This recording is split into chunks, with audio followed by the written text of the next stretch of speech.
आइए आज आपको बताते हैं छत्रपति शिवाजी महाराज और उनके द्वारा की गए सर्जिकल स्ट्राइक की गाथा सुनाते हैं। बात 16वीं सदी की आसपास की है। 1960 में औरंगजेब अपनी दूसरी ताजपोशी के बाद अपने मामा शास्त्र खान को दक्षिण का सेनापति नियुक्त करता है, जिसका प्रमुख काम होता है छत्रपति शिवाजी महाराज को काबू करना। शास्त्र खान दक्षिण में पहुंचते ही अपना अभियान में लग जाता है। उसने पुणे, कल्याण और चाकन मराठों किलों पर भयानक हमला करता है।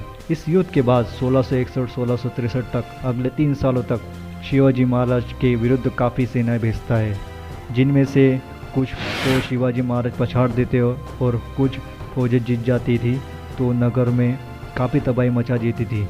इस सारे युद्ध अभियान ने शिवाजी के आधे से ज़्यादा राज्यों को काफ़ी नुकसान हुआ। अब शिवाजी महाराज एक ऐसे तरीके से शास्त्र खान को सबक सिखाने की ठानते हैं जिसमें पूरे भारत में उनकी नाम की धूम मच जाती है। छत्रपति शिवाजी महाराज 5 अप्रैल 1663 की आधी रात को शास्त्र खान के सैनिक डेरे पर उसके कमरे के बिल्कुल पास जाकर उस पर हमला कर देते हैं, जिसे डर कर शास्त्र खान दक्षिण छोड़कर भाग जाता है। आज की भाषा में शिवाजी राज्य के इस हमले को सर्जिकल स्ट्राइक कह दे तो कोई अति कठिन नहीं होगी। आइए देखते छत्रपति शिवाजी महाराज द्वारा शास्त्र खान पर आधी रात का हमला घटनाक्रम। शास्त्र खान दक्षिण आया, उसने पुणे पर कब्जा जमा लिया। इस कब्जे के बाद उसने एक मुनादी करवा दी, कोई भी मराठा पुणे में प्रवेश नहीं करेगा। और तो और शास्त्र खान उस लाल महल में रुका था जिसमें शिवाजी ने अपना बचपन बिताया था। पुणे के महल के आसपास की भवनों और जमीनों पर उसकी 1 लाख से ज़्यादा मुगलिय सेना डेरा लगाए रहती थी। शिवाजी महाराज ने तय कर लिया था कि पुणे हमारी मराठी साम्राज्य की शान है। इस वर्ष सिर्फ मराठी हिंदुत्व स्वराज्य का ध्वज लहराएगा। इस समय महाराज सिंहगढ़ किले में थे, जो पुणे से 16 किलोमीटर दूरी पर है। 5 अप्रैल 1663 छत्रपति शिवाजी महाराज सिंहगढ़ से अपने 400 बहादुर मराठी सैनिकों के साथ पुणे की ओर निकल पड़ते हैं और आधी रात को पुणे पहुंच जाते हैं। छत्रपति शिवाजी महाराज के साथ उनके 2 विश्वास पात्र बाबाजी बापू और चिमनाजो बापू उनके साथ होते हैं।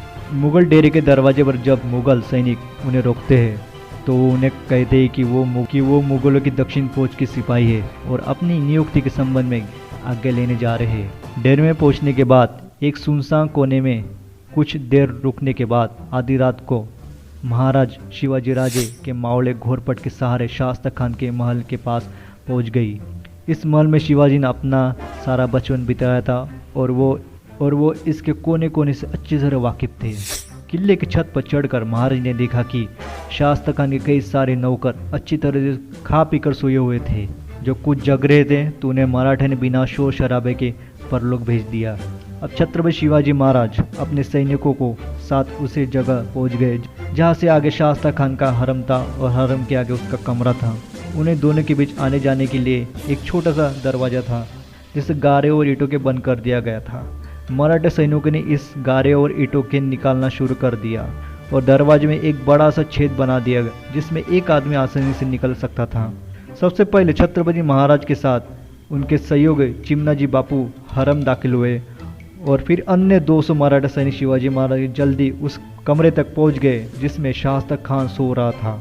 डर के मारे हरम के औरतों ने उसे जगा दिया, लेकिन तब तक शिवाजी महाराज उसके सर पर पहुंच चुके थे। खान ने खिड़की से कूदकर भागना चाहा और तभी शिवाजी महाराज ने सर पर वार किया, पर उसका हाथ आगे आ जाने से उसकी उंगलियां कट गई, लेकिन खान की गर्दन बच गई। महाराज के हमले से हरम की औरतें डर गई। उन्होंने हरम की लैम्प बुझा दी, जिससे हरम में अंधेरा हो गया। काफ़ी शोर शराब हो रहा था। मराठे सैनिक अंधाधुंध तलवार चला रहे थे। शिवाजी महाराज के 200 सैनिक जो कि हरम के बाहर बाबाजी बापू के अधीन थे, उन्होंने हरम के बाहर खड़े पहरेदारों को परलोक भेज दिया। बाबाजी बापू अपने सैनिकों के साथ बैंड बाजे वाले कमरे में पहुंच गए और उन्हें जोर जोर से नगाड़े बजाने को कहा ताकि हरम में हो रहे शोरगुल बाहर खड़ी मुगल सेना ना सुन पाए। लेकिन हरम में शोर शराबा इतना हो रहा था कि बाहर खड़ी मुगल सैनिकों को पता चल गया। सबसे पहले अपने पिता को बचाने शाइस्ता खान का बेटा अब्दुल फतेह बिना दूसरों का इंतज़ार किए आया, पर वो जल्द ही मराठों द्वारा मार दिया गया। एक मुगल सैनिक रस्सी से लटक कर हरम में पहुंचा, लेकिन पहुंचते समय ही मारा गया। छत्रपति शिवाजी महाराज को लगा कि उनका काम पूरा हो चुका है और उनके दुश्मनों को उनके हमले के बारे में अच्छी तरह से पता चल गया है। और अपने सैनिकों के साथ हरम और फिर महल से निकल गए। मुगल डेरे से जाते वक्त किसी ने नहीं रोका। शास्ता खान पर किया ये सर्जिकल स्ट्राइक छत्रपति शिवाजी महाराज की सबसे बड़ी सफलता थी। इस हमले के बाद शास्ता खान पुणे छोड़कर वापस दिल्ली चला गया। 3 सालों तक मराठे के खिलाफ लड़े गए लड़ाइयाँ व्यर्थ हो गई, क्योंकि छत्रपति शिवाजी वे जल्दी अपनी किलों की वापस जीतना शुरू कर दिया। इस आक्रमण से जो साहस, चतुराई और मराठे वीर ने दिखाई, उसके परिणाम स्वरूप शिवाजी महाराज के सम्मान पराक्रम चांद चांद लग गए। छत्रपति शिवाजी महाराज के बारे में दिल्ली दरबार के कहा गया है कि वो शैतान का अवतार है, कि कहीं भी हो सकता है और कार्य उसके लिए असंभव नहीं है। महाराज के बारे में ऐसा बोलना बिल्कुल गलत है, क्योंकि महाराज का ये कार्य वीर के वीरता का प्रमाण है। औरंगजेब इस घटना के बारे में सुनकर चौंक गया। उसने शास्ता खान को तत्काल दक्षिण से बुलाकर बंगाल भेज दिया।